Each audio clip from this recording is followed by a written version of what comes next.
Hello friend, जय श्री कृष्णा, राधे राधे। आप सभी को करवा चौथ की बहुत सारी शुभकामनाएं। आशा करती हूँ आप सब ने अपनी करवा चौथ बहुत ही अच्छे से मनाई होगी। मैंने अपनी करवा चौथ किस प्रकार से कंप्लीट की वो मैं आप सभी के साथ शेयर कर रही हूँ। तो ऑलमोस्ट आप देख सकते हैं कि सारी प्रिपरेशन हो गई है। मतलब सारी प्रिपरेशन मैं बहुत टाइम से पहले ही कर चुकी थी। नियर अबाउट 5 o'clock मैंने ये सारी प्रिपरेशन अपनी अच्छे से कर ली थी। सारी चीज़ें मैंने यथार्थ जो भी जहाँ रखना था सब मैंने अच्छे से रख दिया था।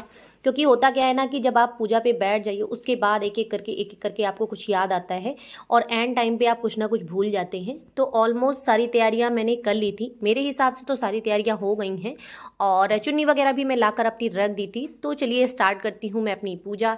तो कोई भी पूजा हो सबसे पहले होती है गणपति जी की पूजा। और सबसे पहले मैंने की गणपति जी की पूजा।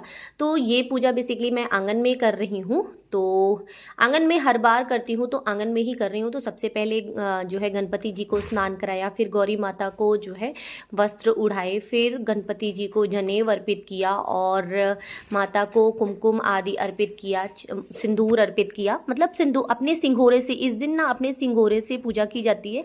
सिंघोरा मतलब दो तरह के सिंघोरे होते हैं। शादी में जो दो सिंघोरे मिलते हैं, एक से तो आप नॉर्मल अपनी मांग भरते हैं, रोज यूज़ करते हैं। एक से जो पर्टिकुलर सिर्फ आप पूजा करते हैं, मतलब वो किसी और को नहीं यूज़ कराया जाता है, वो सिर्फ आप यूज़ करते हैं, उससे इस दिन पूजा जरूर की जाती है। तो गणपति जी की सारा जो है पूजन अर्चन करने के बाद, मतलब उन्हें कलावा वगैरह, वस्त्र रूपी कलावा आदि अर्पित करने के बाद फिर कलश की जो है पूजन अर्चन कर लेंगे। तो कलश जो है रख दिया था। फिर उसके बाद उस पर रक्षा सूत्र बांध दिया था और चंदन और अष्टगंध आदि अर्पित किया। फिर उसके बाद उस पर एक दीप प्रज्वलित किया। मतलब उसके पहले उसका आचमन करके पुष्प आदि अर्पित करके अक्षत अर्पित किया और उस पे भी वस्त्र रूपी कलावा आदि अर्पित किया। फिर जो है दीप प्रज्वलित किया, क्योंकि सबसे पहले दीप प्रज्वलित कर लेना चाहिए। मतलब दीपक जो है जलाकर उसके बाद पूजा आदि आरंभ होती है। लेकिन उसके पहले गणपति जी की पूजा हो जाती है, क्योंकि सबसे पहले गणपति जी की पूजा होती है। इवन कोई भी पूजा होने से पहले। उसके बाद शिव परिवार, मतलब ये पूजा बेसिकली माता पार्वती से भी रिलेटेड है। तो इसलिए शिव परिवार, मेरे पास एक विग्रह है तो मैंने शिव परिवार की सबसे पहले से पूजा की। मेरे पास पूरा परिवार का विग्रह है तो मैं अच्छे से जो है विधिवत, नॉर्मल स्नान वगैरह तो सुबह ही हो गया था। मॉर्निंग में स्नान वगैरह तो पर डे हो जाता है, तो नॉर्मली स्नान वगैरह सुबह ही हो गया था। और फिर उसके बाद आचमन स्नान कराया, फिर जो है पुष्प अर्पित किए, जनेऊ अर्पित किया, वस्त्र रूपी कलावा अर्पित किया। उसके बाद जो बेल के पत्ते, समी के पत्र और जो है धतूरे के पत्ते, आग के पत्ते, मतलब जो भी इस ऐसे थोड़े मोड़े जो है जो भी मिल गए थे यथासंभव, जो भी आपको मिल जाए। देखिए कोई ज़बरदस्ती नहीं है कि नहीं ये सारी चीज़ें चाहिए ही चाहिए, क्योंकि होता क्या है ना कि ये सारी चीज़ें आसपास जो सिटी में रहते हैं उन्हें तो बहुत ही रेयरली ही मिल पाते हैं। तो अगर मिल जाए तो आप ज़रूर चढ़ाएं, और यदि नहीं मिलता है तो कोई बात नहीं। उसके बाद फिर बेसिकली करवा माता की पूजा होती है।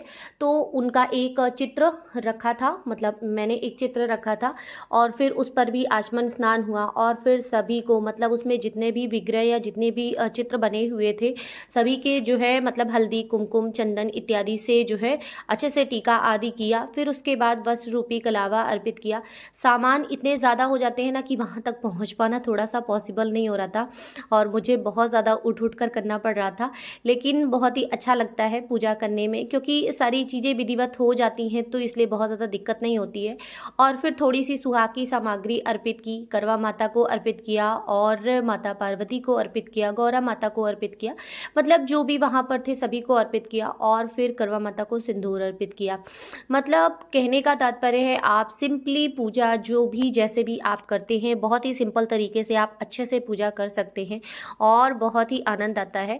मतलब आमतौर पे तो बस इसे लोग गिफ्ट और एंड ऑल इन सारी चीज़ों में जो है ऐड ऑन करके इसको करवा चौथ का मजाक बना दिए हैं। बट इस तरह से मजाक बनाना पॉसिबल, मतलब अच्छा नहीं लगता है, कहने का मतलब ये है। और इस तरह से हम लोग के यहाँ चांद और इस तरह से 4 टिक्कियाँ बनती हैं, मतलब उनका भी पूजन अर्चन किया जाता है। कहने का मतलब है कि चंद्रदेव का आवाहन करके उनका भी पूजन इत्यादि किया जाता है। तो वो ना मैं भूल गई थी। जैसा मैंने आपको बताया ना कि एक एक चीज़ आप जब रखेंगे ना कुछ आप ज़रूर भूल जाते हैं। तो फिर वो मैं बीच में भूल गई थी, लेकिन टाइम से ही याद आ गया, तो कोई विशेष दिक्कत नहीं हुई। तो फिर उसका भी मैंने पूजन आदि किया। सभी पर जो है हल्दी नहीं, चंदन और अष्टगंध और कुमकुम, रोली इत्यादि सभी चीज़ें लगाकर अच्छे से पूजन अर्चन किया। फिर पुष्प आदि अर्पित किया।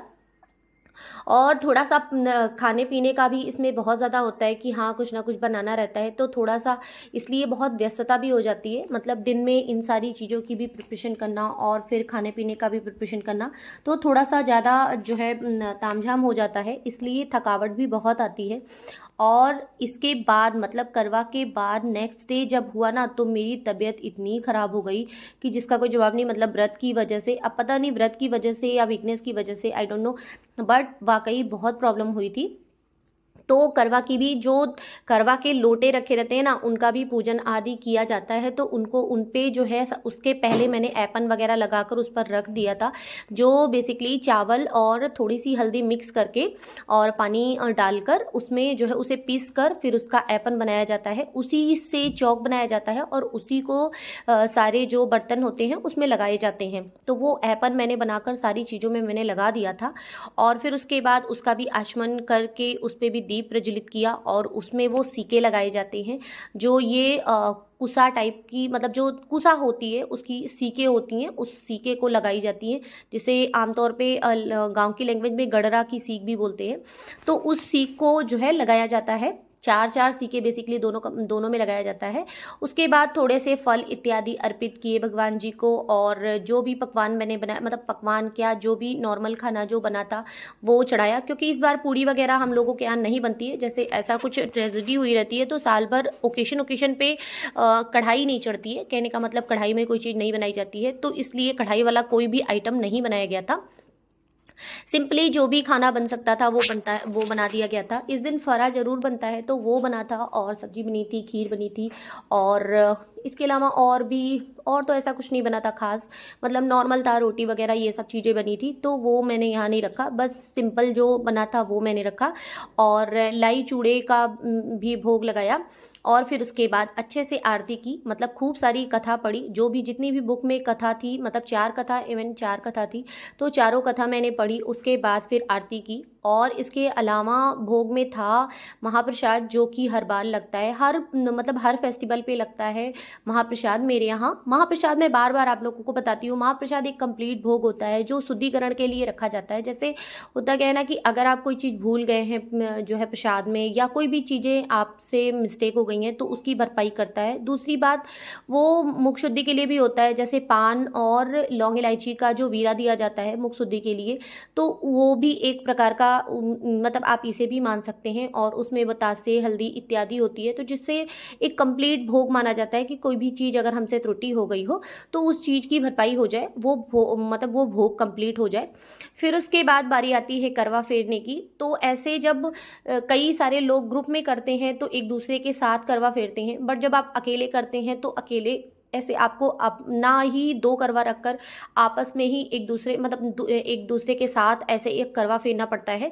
और जब कोई और साथ में रहता है ना, तो वो अलग ही मतलब ट्रेंड होता है, वो अच्छा लगता है। कहने का मतलब उस व्यक्ति के साथ, सॉरी उस लेडी के साथ आप जब करवा फेरेंगे तो वो और अच्छा लगता है। बट मुझे तो अकेले ही पूजा करनी है, तो मैंने अकेले ही किया। और जब कभी जिठानी पिठानी के साथ करती हूँ तो उनके साथ फेर लेती हूँ। मतलब जब कभी करूँगी, ऐसा तो कभी चांस मिला नहीं, बस एक बार फर्स्ट टाइम मैंने किया था, उसके बाद से जो है टाइम ही नहीं मिल पाता है। तो कभी देखूंगी, कभी साथ में अगर किसी के करती हूँ तो फिर दिखाऊंगी मैं आपको।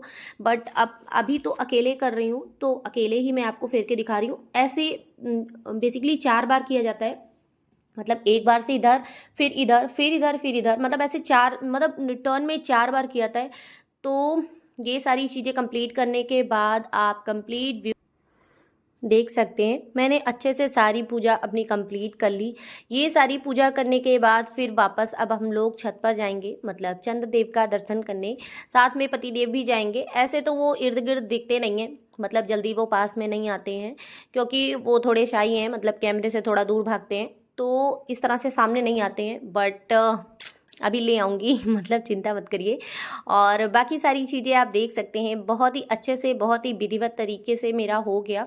मतलब मुझे ऐसा लग रहा है कि हाँ, सारी चीज़ें अच्छे से हो गई। और मंदिर में भी आप देख सकते हैं, मंदिर के ठीक सामने मैंने ये पूजा की है और मंदिर का भी सारा व्यू आप लोग को लगभग दिख रहा होगा। तो मंदिर में भी अभी भी दीपक जल रहा है। अच्छे से मैंने तेल वगैरह भर दिया था और अखंड जोत इतनी नॉर्मल और इतनी धीमे-धीमे जल रही है ना कि उसकी लौ मुझे लगता है सुबह तक चलेगी, और सुबह तक चली भी थी। मतलब नेक्स्ट डे दिन में दोपहर तक चली थी वो, तो बहुत ही अच्छे से चली थी। तो अब हम लोग चलते हैं ऊपर चंद्रदेव का दर्शन करने और उन्हें अर्घ वगैरह देने। तो वहाँ पर भी मैंने ऐपन से जो है रंगोली टाइप का बनाया था। फिर उसके बाद एक सफ़ेद थाली रखी थी, मतलब वाइट कलर की थाली, क्योंकि चंद्रदेव का जो भी आवाहन होता है ना वो वाइट कलर में बेसिकली ज़्यादा होता है। तो वाइट कलर की थाली मैंने रखी थी और फिर चंद्रदेव को अर्घ दिया। मतलब जिस तरह से मैं करती हूँ वो मैं बता रही हूँ, आप अपने विधि अनुसार कर सकते हैं। नॉर्मली जल दिया, उसके बाद पुष्प इत्यादि अर्पित किया उन्हें, मतलब दीपक वगैरह दिखाए, मतलब कहने का मतलब है उनकी आरती इत्यादि किया। और फिर उसके बाद पतिदेव को बुलाया। तो नॉर्मली जो भी आप पूजा करना चाहें, मतलब जो जिस तरह से आप करते हैं आप नॉर्मली कर सकते हैं। उन्हें बुला रही थी ना तो वो जल्दी से आ नहीं रहते। फिर उसके बाद उनका भी टीका वगैरह किया, मतलब अपने चंद्रदेव का, अपने पतिदेव का। तो उन्हें भी जो है अष्टगंध लगाया, फिर जो है रोली चंदन इत्यादि लगाया। वो थोड़ा शाई, मतलब थोड़ा सा शर्माते हैं कि ये सब चीज़ें क्या कर रही हो। वो इन सब चीज़ों में बहुत ज़्यादा बिलीव नहीं करते हैं। उनका मतलब है कि किसी के जो है व्रत रहने से या किसी के भूखे रहने से किसी की आयु नहीं बढ़ती है, उनका ऐसा मानना है। बट फिर भी जो नियम है, जो शास्त्र अनुसार है, तो उसको तो थोड़ा फॉलो करना चाहिए और ईश्वर में बिलीव भी करना चाहिए। ऐसा नहीं है बिलीव नहीं करते हैं, बिलीव करते हैं, बट वो भूखे रहने और इस तरह से तपस्या करने के जो है विधान में नहीं है। और फिर मैंने उनके पैर छुए और जल्दी से वो, मतलब पैर वगैरह छुआते नहीं हैं क्योंकि ये सारी चीज़ें थोड़ी सी ऑड लगती हैं उन्हें। और फिर उसके बाद स्वीट खिलाया और पानी पिलाए, मतलब व्रत तुड़वाया। कहने का मतलब ये है कि अच्छे से पूजा अर्चना करने के बाद व्रत तुड़वाया। और इतनी प्यास लगी थी ना कि मतलब मन कर रहा था कि बस खूब सारा पानी, खूब सारा पानी पी लूँ, इतनी प्यास लगी थी। और फिर उसके बाद नेक्स्ट डे हम लोग के यहाँ सुहाग लिया जाता है। मतलब नेक्स्ट डे जब आप दूसरा दिन होता है तो सुबह जब पूजा आदि करते हैं उसके बाद सुहाग लिया जाता है। और जो मन्नत की गांठ बांध कर रखे रहते हैं ना उसे खोल कर रखा जाता है। मतलब मन्नत कहने का मतलब जब आप संकल्प की जो गांठ होती है, मतलब मॉर्निंग में जब आप संकल्प लेते हैं पूजा का, मतलब कि करवा के दिन जिस दिन पूजा रहती है उस दिन जब आप सुबह सुबह पूजा करते हैं तो जो है एक संकल्प की गांठ बांध कर रखते हैं कि मैं अच्छे से पूजा अर्चना आदि करूँगी। इस तरह से संकल्प लेके रखते हैं। अक्षत हो गया, चावल हो गया, हल्दी सुपारी लौंग इलायची आप लेकर जो है संकल्प कर सकते हैं। तो उस संकल्प की गांठ को खोल कर रखा जाता है। और ये देखिए दीपक मेरी अभी भी ऐसे बहुत ही ना, बहुत धीमी सी लौ जल रही है और ये बहुत देर तक जलती रही, इवन 12-12 बजे तक लगभग जलती रही ये लौ जो है। और फिर मैंने इसे छेड़ा भी नहीं, कि मैंने कहा जलने देती हूँ, अच्छे से जलती रहे, इसे छेड़ूंगी ना तो फिर ज़रूर बुझ जाएगी। तो इसलिए मैंने उसे छुआ भी नहीं कि अच्छे से जलती रहे, और उसे मैं बिल्कुल डिस्टर्ब नहीं करूँगी। बाकी मंदिर का कंप्लीट व्यू आप देख सकते हैं। तो फ्रेंड्स, वीडियो अच्छा लगे तो लाइक कमेंट शेयर करना बिल्कुल ना भूलिएगा। जय श्री कृष्णा, राधे राधे।